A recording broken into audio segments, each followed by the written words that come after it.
bir taraf yurdum öz elinde ıhtiyar.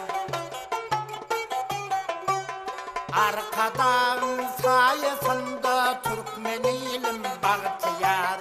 Arkadan sayesinde Türkmenilim bahtiyar.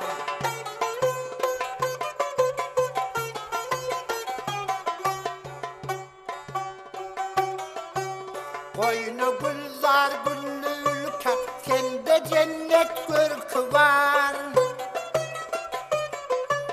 Alıslardan alıslara yaşa baki bir karar. Alıslardan alıslara yaşa baki bir karar.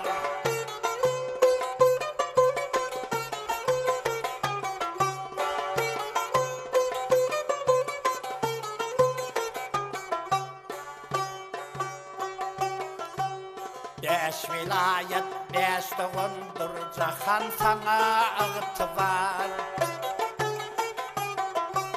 Yedi diyar bugün sende bütün dünyan bahtı var. Yedi diyar bugün sende bütün dünyan bahtı var.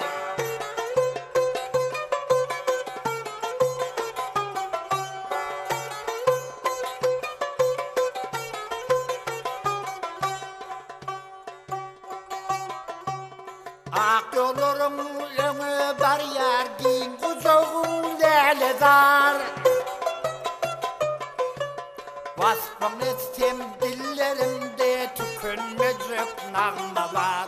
Vasfım etsem dillerimde tükünmeyecek nağma var. Arkadan sayesinde